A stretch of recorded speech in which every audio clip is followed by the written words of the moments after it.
Although she is a graduate of the University of South Alabama and Liberty University, she is a Alabama Crimson Tide fan. Roll Tide.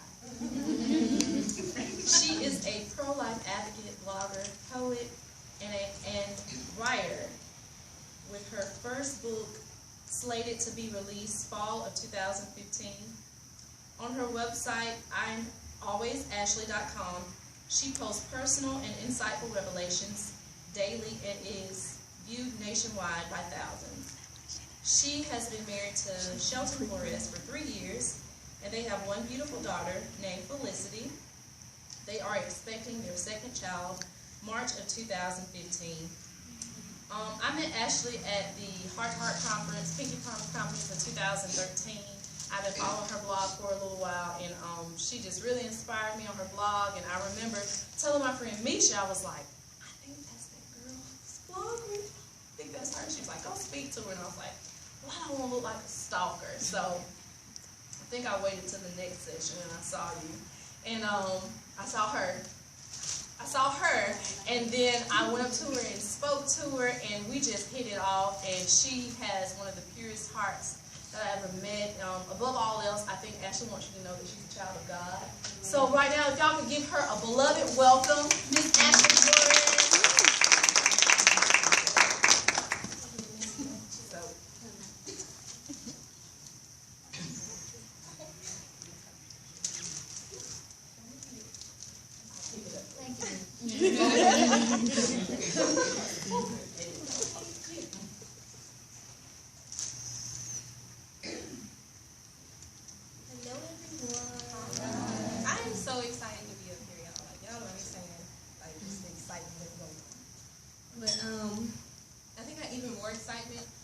More excited during just this worship time that we just had.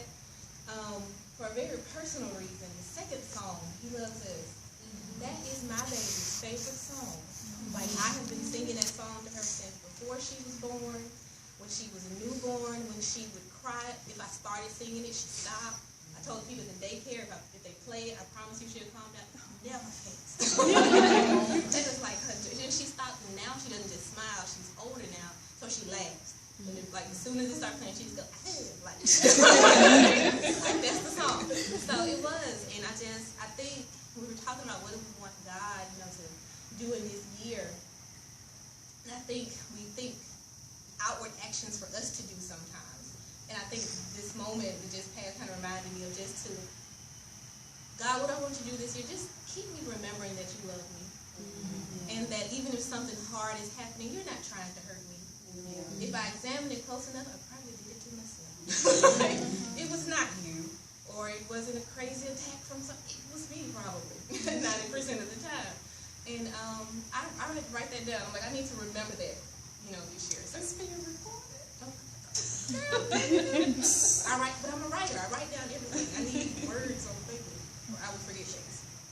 Okay, as she did mention, I do spoken word. I started doing spoken word a long time ago when I did not love the Lord. So my poetry books have a great shift in them. The older ones just stay on the shelf. I can't bring myself to throw them away. It's because that stuff happened. Like whenever I want to write a book about me, I'm going to need that stuff so I can remember. But I hope that people see that stuff. But I do want to share a piece with y'all when I first get started. And I want y'all to be very comfortable and relaxed tonight. And I just wanted to feel like, I say on my blog all the time, I wanted to feel like a coffee date. I don't know if you all drink coffee. I like bleeding coffee from time to time. I just transitioned to hot chocolate because I'm pregnant, but I'll be back real soon. But just to be comfortable and to understand that we're just kind of hanging out, having a conversation, and I'm not really preaching. I'm just telling you my story and how I got there, and how I got to one place to the next, and how I'm standing here. So that's basically where we're going. But I'm going to start with this piece, and I will say one thing. I love when spoken word artists memorize their poems. That is awesome. I don't do that.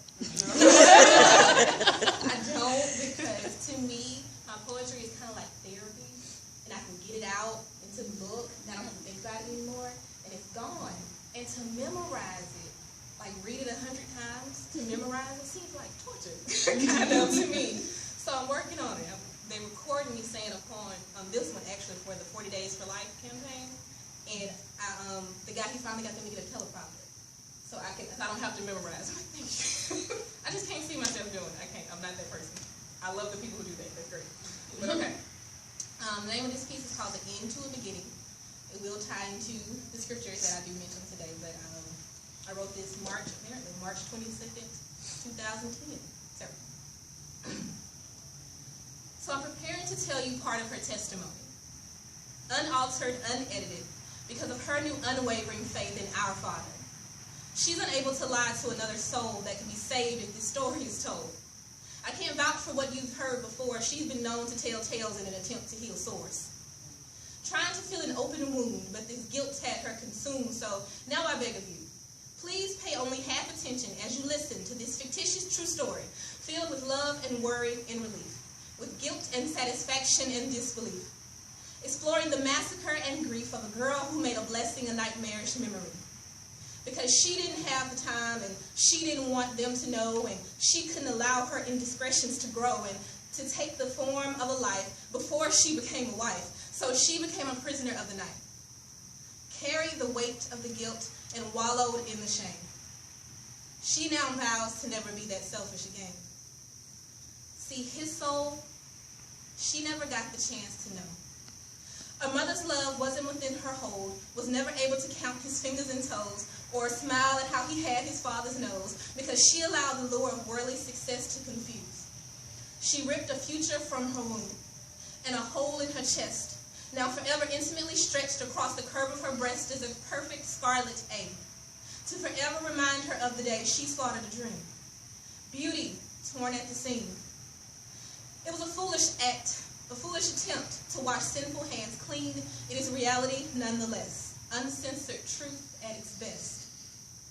As she left her apartment dressed in a t-shirt, hoodie, sunglasses, and sweats, she rode quietly in the passenger seat, next to the man who called her baby, who claimed that one day he desired to call her wifey, who she felt was the only one who could really see her true beauty. She held her arms to her stomach closely as they rode to return without the responsibility. He probably never knew that she secretly wished he would have turned the car around so desperately. Just like though he never said a thing, he secretly wished she would have suggested the same. She was drowning in fear.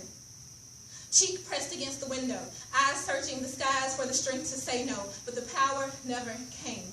So the emptiness forever remains. She sat in a waiting room while he waited in the car. The pseudo-destruction of her sin now wasn't very far. She flipped casually through magazines, doing a poor job of pretending to read. Across from her was a young girl of only 15 who was only there because her mom possessed the car's keys. They talked for a little while, but who wants to get too personal when you know you're looking into the eyes of a murderer? Then they took her into the small room for an ultrasound with no volume, because I'm sure if she heard a heartbeat, she would have changed her mind and instantly began to cry, and the people in the clinic didn't have time for yet another unwed mother to be holding up the line. She lied still on an obstetric table, thinking now no one could save her.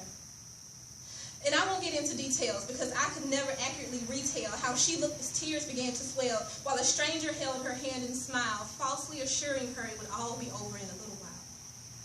But there's no judgment here, because for her sorrows, every day I cry a tear. I hold her hand when she lowers her eyes in church and whisper in her ear that I love you she never heard. I rub her back when she appears to lack the strength to finish her race. I've told her she's forgiven by God's grace. I've told her it's never too late, no matter how bad things may seem, that even a wretch like her can be set free and redeemed. I told her there's still a place for her in heaven.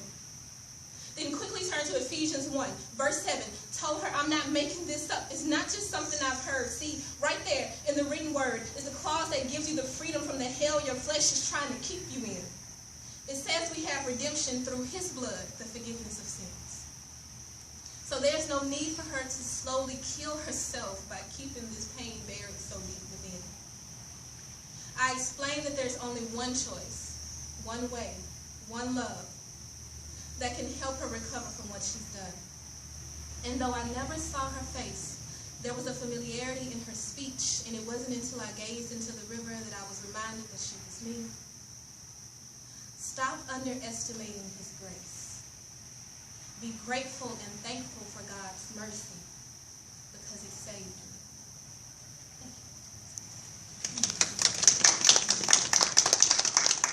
It was after even this. You know, this is not in the book. And I couldn't for some reason, because if we call certain sins something else, they seem different. Like if you call fornication lust, it sounds a little different. Just a little different. It leaves it vague. It's open. You don't know exactly what happened. It's one of those kind of things. But if you say, doctors say things like terminate pregnancy or remove fetus and things of that nature, it sounds different. It doesn't sound spiritual at all. It sounds like a medical procedure. And therefore you can think about it completely different, like you went and got a flu shot. And I was just one of those people who was able to do that. And I can take this down a little bit. It's all bleeding anyway. But just a little backstory about me. And that poem, I don't know how much you listen to. I talk very fast. It kind of does chronicle the way things happen. Like I wrote it out the way it happened. I still remember everything about the day. I remember everything. And they said I am a pro-life advocate. Now I said I'm just a pro-Christ advocate, and it kind of came with the territory. I couldn't do one without the other. Exactly. I actually started speaking at different events and teaching. I teach a post-abortion healing class in Mobile. We do it twice a year. I had never heard of such a thing. What does that mean? Post-abortion healing class. I was actually at church. Thank God for churches that talk about abortion. Amen. Praise God. And my pastor's wife at the time told the church for the first time ever that she had had an abortion on stage on a Sunday. And everybody's like, whoa. And then said she had it after they were already Christians. She's like, we were engaged already. Like this was afterwards. So it wasn't like I was just wavered away from the Lord. I knew. But it's that same, it's a mindset. I think society has a lot to do with it. So I was kind of pushed into the post-abortion class because I signed up at the church to be a post-abortion counselor. I was going to volunteer at a local clinic that we have, and young girls who would come in or older women, and I will want to debunk that myth. The main people that have abortions are married women who already have children. So statistically, they are married and they already have children. So when everybody thinks it's a 14-year-old who was sleeping with her boyfriend. No, it's usually a 27-year-old who already has 2 children in diapers and a husband, and she has no job, and now they're stressed out. We can't have another one. These days, that's way more common. And sadly, it's probably because lots of people who are 15 and 16 who get pregnant is keep to them. So they have no problem having good children these days. It kind of works out that way.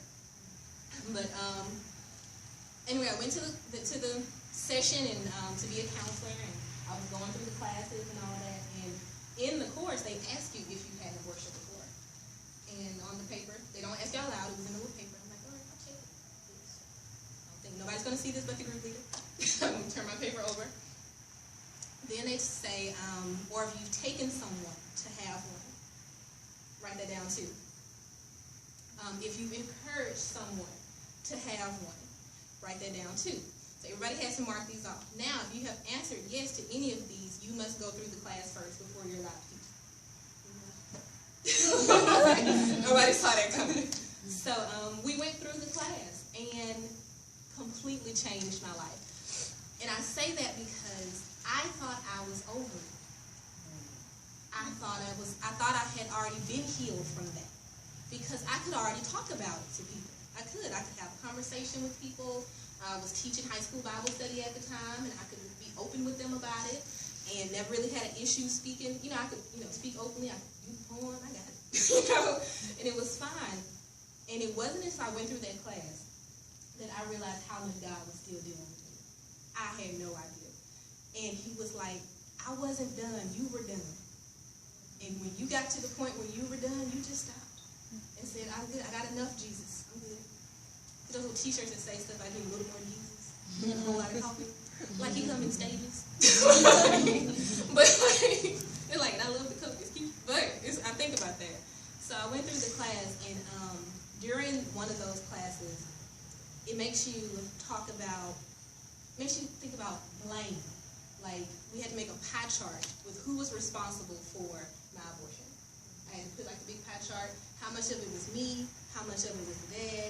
How much of it was society, your parents, the clinic, your job, whatever. And I think it was my first time ever getting angry at the father. We never had any arguments about any of it. He and I have been best friends for 10 years, basically. We dated on and off for like 9 or 10 years. We had like the best, worst relationship on the planet. Like, it was good, bad. You know what I mean? It was like a good relationship, and it's just horrible for you. Like, why do you keep getting in this relationship? Yeah, he was that guy. And like, I hate to reference like Sex in the City at a Christian event. Y'all seen it. And it's just like, this thing kind of going on. Like, this is a horrible relationship. Everybody, oh, it was terrible. So I had never thought anything was his fault. Like, not at all. And it wasn't until I was going through the class and going through worksheets and stuff, and I started realizing different things. And I had to call him and say, I'm kind of mad with you. And this is why I'm bringing this up, because my reason for being mad with him. This was misplaced anger. I was mad with him because we started dating when I was 15. Yes, 15 years old. And from the time I was 15, he took care of me. Like, anytime, something was wrong, he took care of me. If I was having a bad day, that's who I called. If I was stressed out when I was in college, I could get in my car and drive to Tuscaloosa. That's where he was. Get in my car and drive to Tuscaloosa for a few days and get away from everybody. It was perfectly fine. And he was always there to take care of me. And I had to tell him, I said, in that situation, you didn't take care of me. And I thought you did. But I look at it now, and you didn't look out for me. And I've been angry with you for a long time. And I didn't quite notice it. And that's kind of why our friendship is kind of shaky right now, because I'm angry. Because I felt like you were supposed to take care of me, and that was Jesus' job. And I took that from Jesus and gave it to a man, and then got mad with the man because he couldn't do what Jesus would. That sounds dumb. The dumbest thing ever. But 20-year-old me thought that was a grand idea. And it just made me realize those kinds of things and made me talk about it. And it made me focus on the why. How did I end up here? How did I end up in this situation? And in that poem, I say a lot of reference to how I felt. I had things I needed to do. I was the Attorney General for the Student Government Association in South Alabama. I was on South's commercial. Like I was that girl. I had just pledged my sorority like 5 months prior. So, I'm just out there. I was the editor for the newspaper on campus, doing so much, doing this, doing that. People will see this. I can't be that girl. I have other things I need to do. I'm going to grad school. My major was journalism. I'm like, I am going to travel to Africa and write about the oppression of African women in the diaspora across the nations and educate the world. This is what I'm going to do. I can't do that baby strapped on the back. So, this is going to hinder me, so I can't do this. First of all, y'all see I'm not doing that. But that was the plan. And I think we get so caught up in these plans that we have and don't consult God about the plans that we end up in situations we never thought we would be. I want to make sure that we don't just think that we're bad people if we've been in that situation. Or if a friend has been in that situation, she's a bad person. She was just being really fearful and selfish at the same time. And I'm sorry, selfish sounds like a harsh word to say to somebody who may be grieving what they've done, but it's honest. And we need to first accept that was a selfish move. I was thinking about me. I wasn't even necessarily thinking about him so much. I was thinking about me and what I still needed to do. I remember purposely, I've told people before, I don't think God caused me to have an abortion. Because, you're like, God plans everything. And everything is in his plan. So it must have been in his plan. Don't stop lying to yourself, please. That's not how it works, exactly. But I do feel like God will let us willingly walk into a series of events and let it perfectly play out the way we want it to. because that was our will and that's what we wanted to do. He would put this option here and this option here, and I'm gonna let you pick. If you pick all the bad ones, go right here. I'm sorry, and his heart is broken over it, and he hate to see us going down that road and keep trying to stop us. But he will let us go there. So we can't blame all of that on him. And I will say that situation, it played out perfectly for us to sin, if that makes sense. Things happened that didn't happen on a regular basis for us to be able to even go there. I had an abortion in another state. We drove to Florida. I couldn't do it in Alabama. People know us. They know my family. They couldn't see me. What if somebody saw me in his car? I couldn't do that. So we drove to a whole other state. We drove over the state line. And the fact that he was able to get off work randomly, never was able to get off work.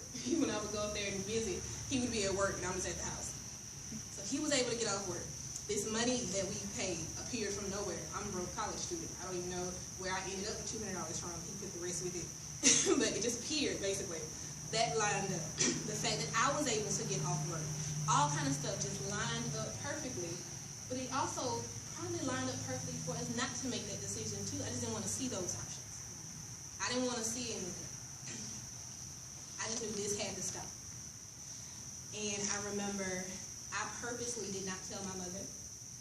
And all me and my mom were really close. Mom passed away in 2010.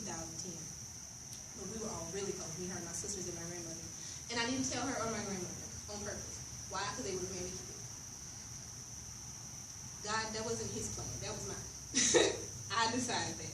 I decided he gave me a loving mother and loving grandmother who would have steered me in the right direction. I decided to ignore what he gave me and do what I want to do and went another direction. And these are things I had to accept. At that time, I just didn't see it like that.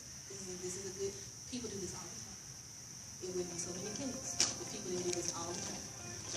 And that was just how my mind was.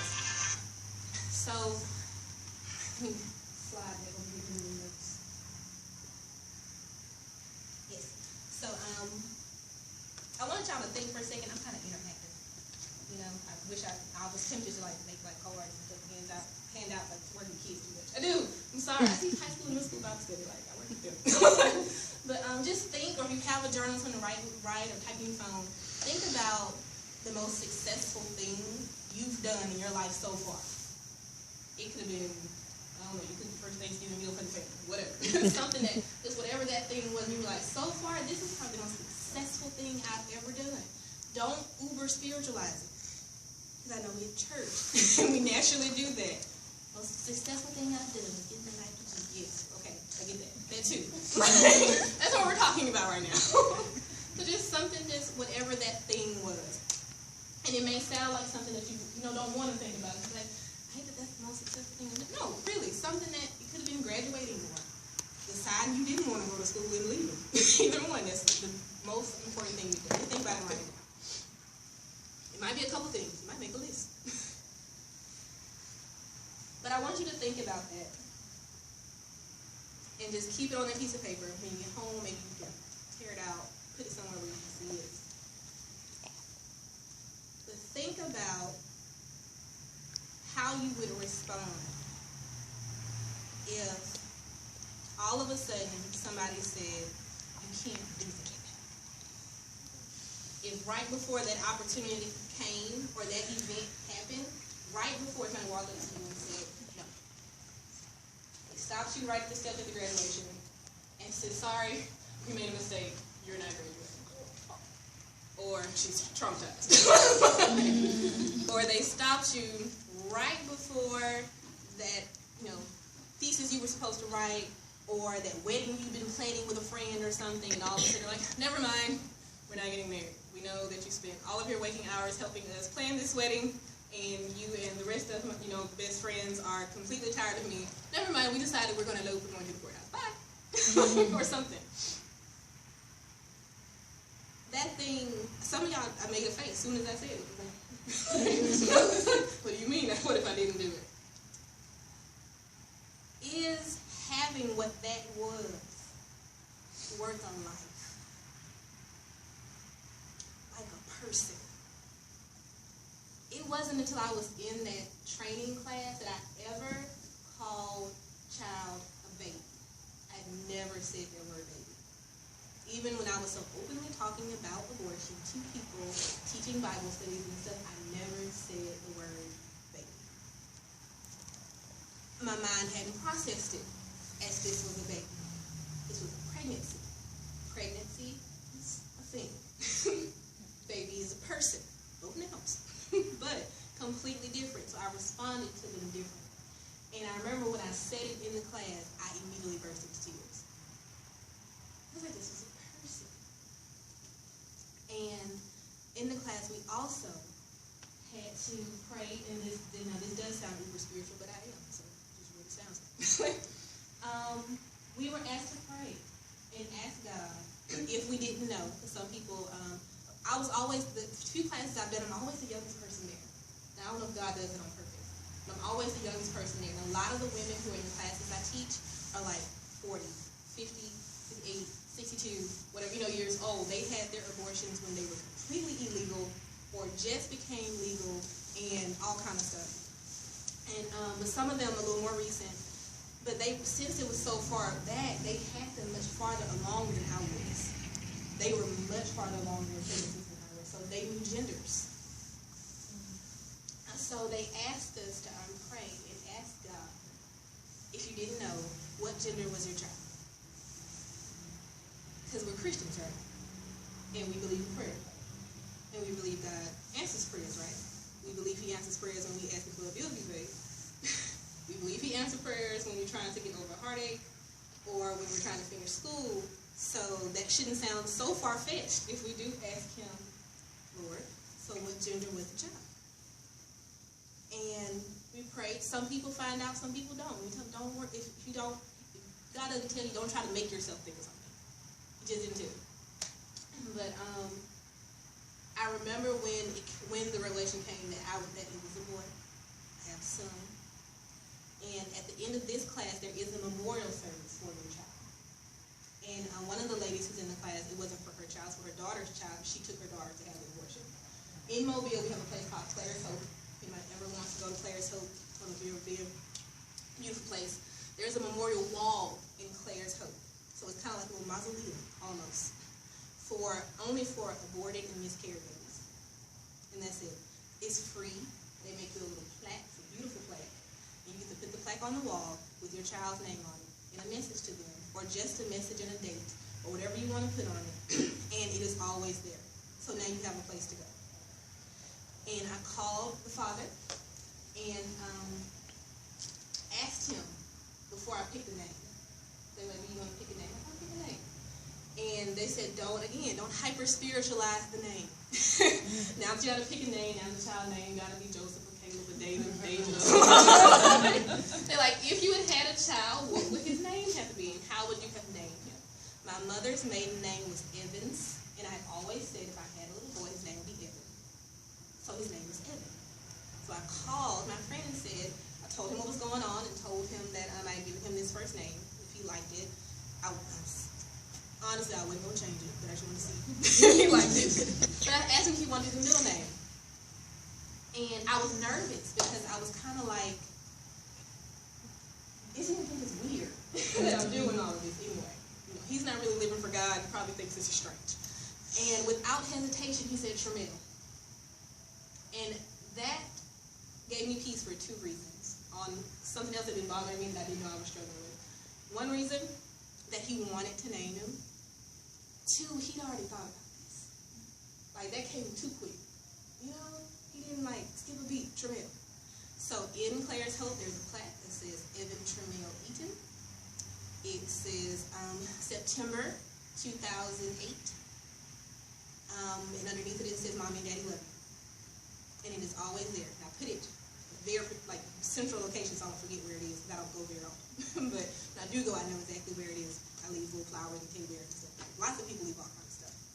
But I think it's important that if you've had an abortion, or if you know someone who has, that we don't take away the humanity of that child, because God did. He did. Just like, and also to understand, just like a woman who had a miscarriage, who wanted a baby so bad, and something happened, for some reason she lost it. and she's grieving, that someone who has an abortion also has a right to grieve. And society tells us we don't, because we made the choice that we don't have a right to grieve, that we can't feel sad about it. Yes, we can. You got a friend who's playing like it didn't affect her? It did. And tell her it's okay to cry. Go to her house with some tissue. It's okay. Because at the end of the day, there was a child, and now there isn't. And that is something that we have to live with. And we have to think about that it was a person. Now, what we don't have to do is identify ourselves now by what we did. I know so many times we will just identify ourselves by our sin. And we're always known as that girl that did that, that woman that did that.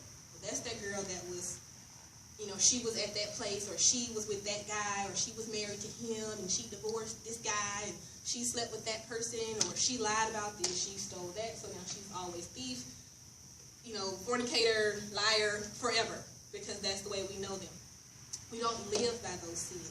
God gives us new names, always. He transforms us. We can't be new creations in Him with the same name. That's what He does. So we acknowledge the selfishness, acknowledge it was fueled by fear. Help other people acknowledge that too, so that they can say, it wasn't that you're just an evil, malicious person. You were fearful. You were just afraid. And you were just being a little selfish. That's exactly what happened. Own that before we can get past it. We can't put the blame everywhere else. So, when it comes to us being in that state of abortion, Tori didn't mention it tonight, but I know she saw my Instagram picture around the time we met of me in my t-shirt that said, I have a t-shirt, it's a black t-shirt, that says ex-abortionist on the front. That's what the t-shirt says. I wear this shirt all kinds of places. It's very interesting. Well, I wear that t-shirt in the mall, see what happens. But I wear that shirt. Some people ask me questions. Some parents get really angry. They do. They don't like the fact that their 10-year-old saw that word. Your 10-year-old has seen more than this. I mean, just letting you know. But we gotta make that something that we talk about. And I'm not saying everybody has to write it on their forehead or wear it on their shirt. Don't think you have to do everything that I did or whatever. God, I saw that shirt and was just like, I need this. Me and a very good friend of mine, we both have one. It's like, we got a this shirt. We got a few of them that say X a bunch of stuff. But it's like, have to have it. And it's because once it's out there, I felt so free. Like, I didn't feel like it was following me and just like dragging me down. It was just out there. This is what happened. This happened. I was put in this situation, and this is what I did, and now this is where I am. But it has X in front of it. It's not who I am now. I'm just Ashley. That's it. Name of the blog, always Ashley. No matter what I'm doing now, or how I'm wearing my hair these days, or who I'm married to, my last name changed, all this kind of stuff, I'm still just Ashley because that's who God told me I am. Like, who am I, God? Like, who am I to you? You're Ashley. I made you that way. I gave your mother that name. She gave it to you. That is who you are. Don't let anybody else tell you that you're someone else, or that you're something else, and define you by something else. Read my word, learn my character, learn who I made you to be, and that's who you are. And so that's what I do. I think people feel like they'll see my Instagram, you talk about like every day? Yeah. Because I don't know how to do this by myself. Obviously. Because I've tried plenty of times. God obviously knows how to do it. When it comes to reading the Bible, to get through the healing, my husband, I think, presented it in one of the best ways ever. I had never read through the whole Bible before. Finally did it after I got married. I didn't see a point. I didn't think you needed to read through the whole Bible. Like, it's a lot of words. I mean, I feel like if I go to church and we're doing a study and we're in James for a while or whatever, that's what the Lord intended me to know then. And if by the time I die, I haven't gotten through all of it, I just wasn't supposed to read them. I lived out the other parts and it's fine. My husband put it this way. Let's just say who's in college right now? Who already graduated? Yeah.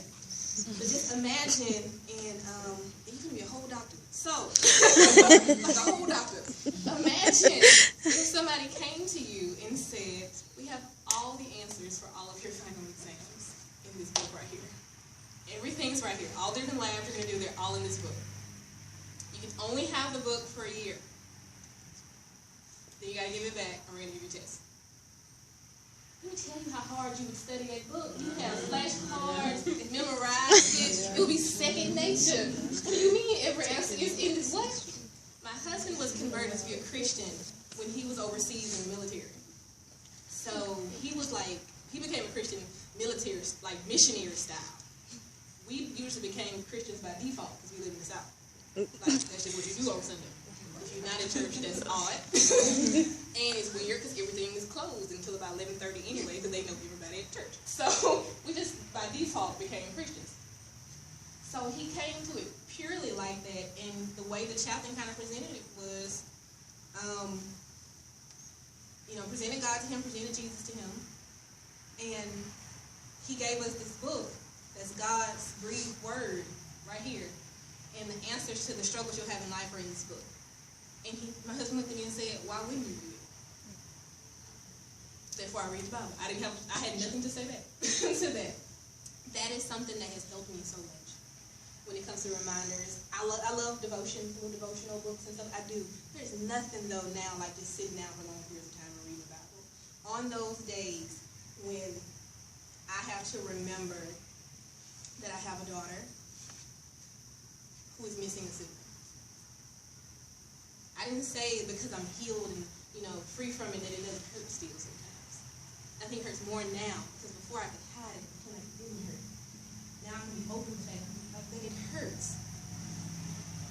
And I remember when I got pregnant with this second child, eventually my co-workers and my student workers say, I work at South Alabama, they're like, you just always pray for parenting. I am. And when I got pregnant again, when we found out it was a boy, I just don't understand the ugly cry that came behind that, because I had been saying I don't care what it is. I really don't care. It's fine.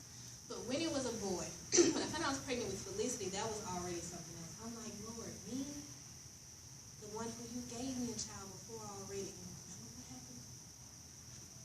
And I'm like, do you remember what happened last time you gave me this blessing? And he's like, no. Oh.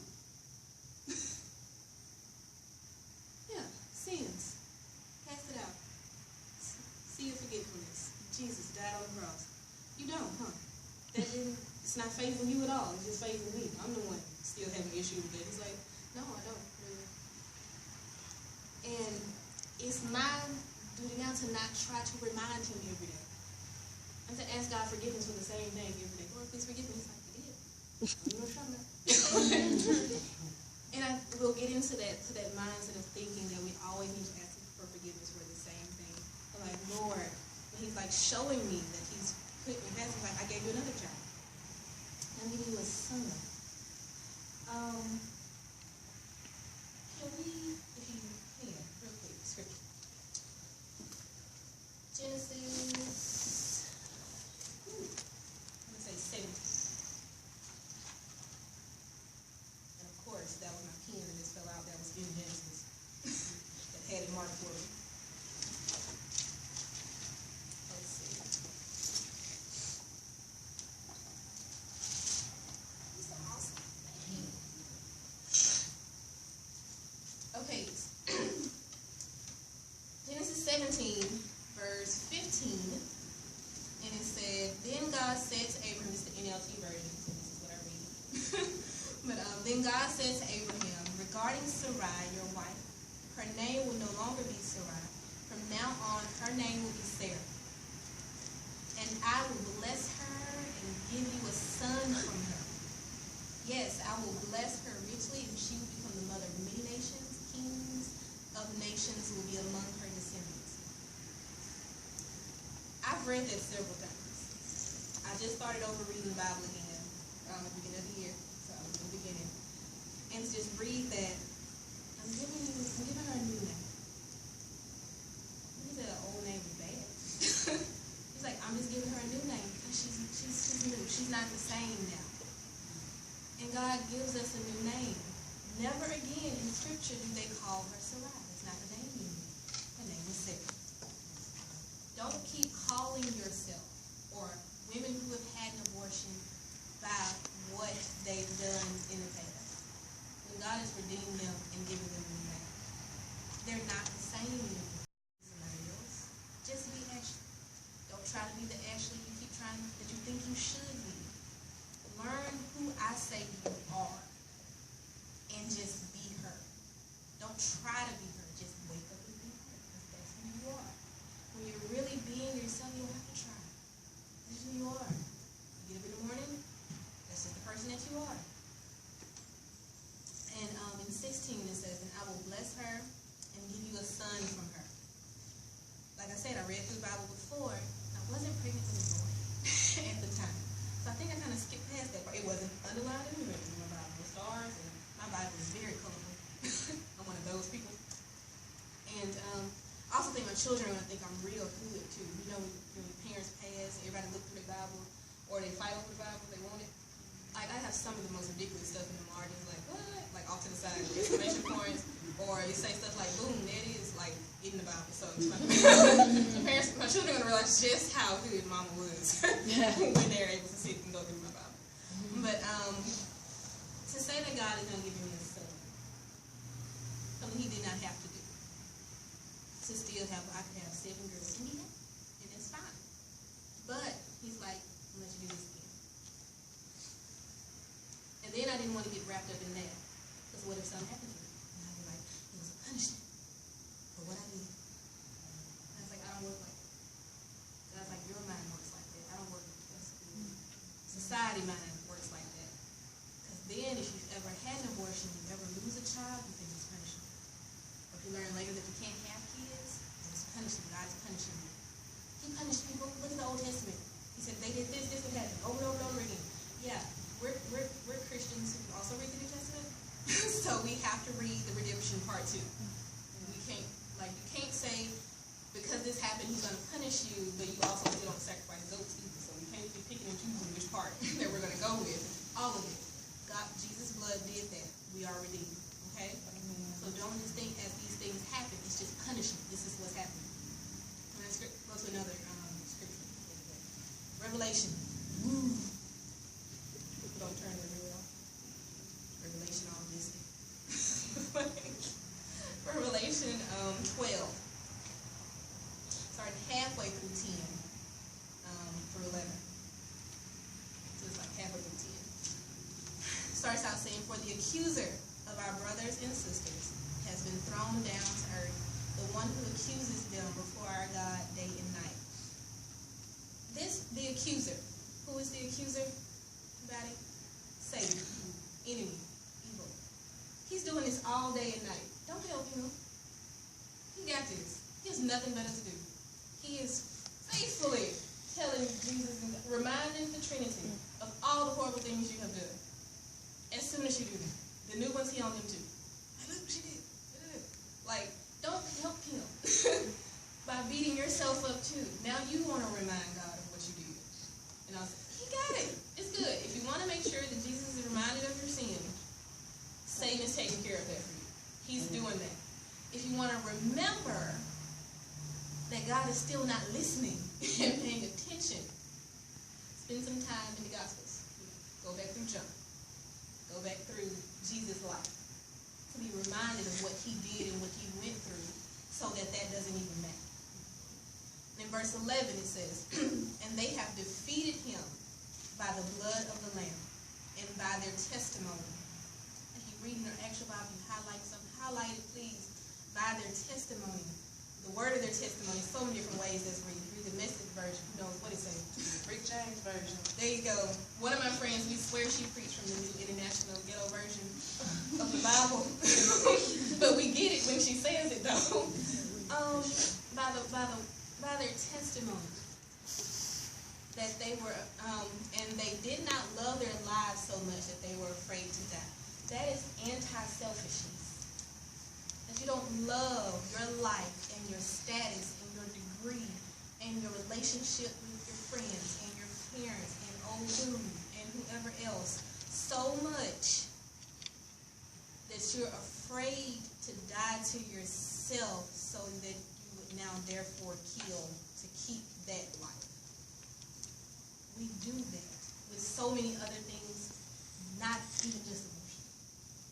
We want that so much that we will not die to ourselves to get away from it and do what Jesus wants us to do. That we don't need to say do, we would still kill and destroy on our own to have these things. And we have to stay focused on Christ. We have to. And we have to remember that it is God who has orchestrated our lives but has not taken away our will. And he will watch his children do something terrible. And he will break his heart. I said, if you got kids, you see your child make a terrible mistake, don't do that. My child just turned 1 day after Christmas, and we already have these moments. And I'm like, this is a horrible idea. Why is she doing it? My husband will sit her on something. He's like, I'm like, don't put her there. She's going to jump off. Why would she jump off? Baby's on food. I'm like, I told you. Because she needs her father, just like we need our father, to look out for her until she's able to do it on her own. She needs her father to give her advice. Father gives advice. Daughter listens to advice, hears advice. Father, earthly father prays. Daughter keeps advice. But daddy can't make her keep it. And heavenly father won't make her keep it. We have that choice. When I see the pro-choice bumper stickers, I only go up to round the car. But I'm like, it's not entirely wrong. I am pro-choice. You have a choice. Obey God or don't. These are the choices. That's all we got. Follow this word or don't. That's all we got. And when we're able to follow his word, we understand that abortion makes a deep wound. It's a deep wound. It's deeper than you may ever understand how deep until you just dig into it. And wounds leave scars. They just do. I mentioned that when I was talking to you on the blog just recently. Like, something happens, it leaves scars. And I think we've got this misconception now that once you are delivered from something, that no one should ever see the remnant of that thing that you did. Because you're healed. That's not true. When I was 2, an iron fell on my leg. It was off, but it was still hot. The iron fell on my leg and go to the hospital. The imprint of an entire iron was on my leg.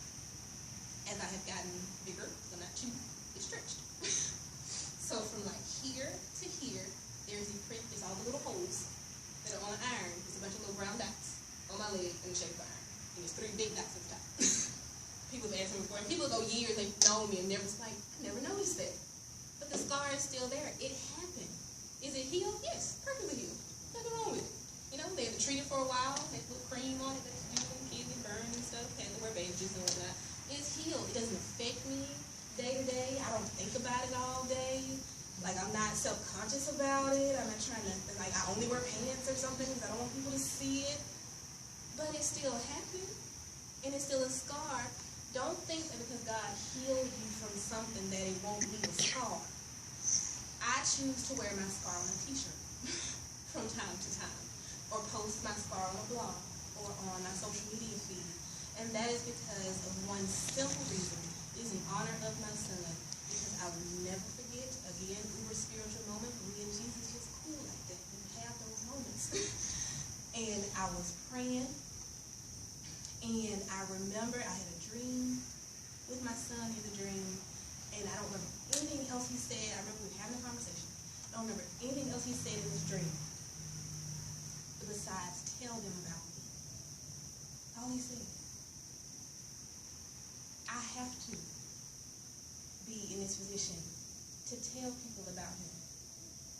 He's like, Mom, don't let them just pretend like I never existed. Tell them about me. Somebody needs to know about me. They need to know what happened. And they need to know that you're going to see me. They need to know where I am. And they need to know how they can get there. And that is so peaceful to my life. It just is. People have that conversation on whether or not aborted children and miscarried children are in heaven or not. and because they weren't able to receive salvation. This is my theory. If y'all want to debunk it later, that's fine. But we are born into sin, correct? They weren't born. So what did they need salvation for exactly? Like, what did they do? They haven't done anything yet. We were born into sin. A baby that was in my womb has not been born yet. It's alive, yes. God already, yes, completely. But when we are born into sin, that is scripture. I didn't write it. I just didn't. We are born into sin, and from the moment we are born, we are open to sin. We can be little simple creatures. You don't have to teach a baby how to cry and throw stuff and throw a tantrum. You have to teach them to be calm. You have to teach them to do good stuff. They know how to be selfish already. So most kids' first word is mine.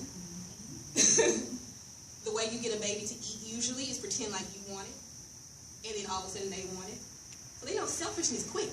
Like, sin is easy. This is natural because they're born into it. I feel like my son wasn't born. He just chilling, hanging out. It's another scripture in Isaiah, I believe, or Ezekiel, one of them, that kind of goes there too, that talks about children who were sacrificed and things like that, how they are praying for those of us on earth. And I'm like, they're praying for their parents, the parents who aborted them. They're in heaven praying for them. Wrap your mind around it. And that's something we need to understand, is that we are not to just take Christ out of the situation and feel like this was just a worldly situation. It's just something I did. This is what I wanted to do. This is how my life went. And it's something bad that happened. I've accepted Jesus now, and it's over and done, and I don't have to talk about it anymore. That's how we end up carrying the weight of stuff like abortion and molestation and rape and suicide and all that stuff that nobody wants to talk about. I've been through 95% of it, and I talk about all of it. So I'm like that person in Mobile that talks about all that stuff that makes people uncomfortable, because somebody has to, and we have to remember that. So, close up this part talking. We want questions about that. Yes.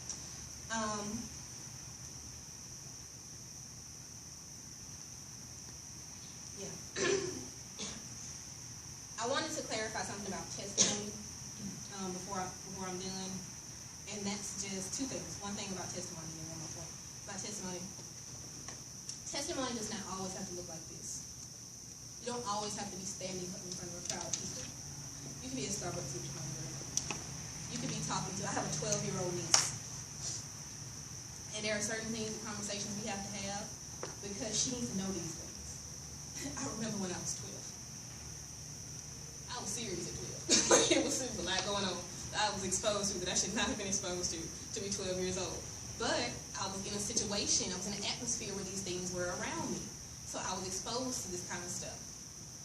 Her mom has no problem with it. She's like, she thinks you a celebrity or something. So yes, you can talk to her about whatever you want to talk about. It's perfectly fine. And we have to pray to God and ask God, what does he want you to do with your testimony? What is, God, I want to be your hands and feet, seriously. Like, that scripture serious to me, Lord. Like, it's not just something I read. I want to be your hands and feet. I want to be your hands and feet about this specific situation. I'm all down for specific prayers. Like, I'm okay with that. Some people just pray broadly. No, like, me and Jesus has, like, no question of what actually desires of her heart are. Like, I'm running a list. But, I want to know how you want me to reveal abortion to someone. I want to like my own, or how can I approach somebody else who they've confided in me, but I feel like they need a little more push with this, or they need a little more, guidance in this.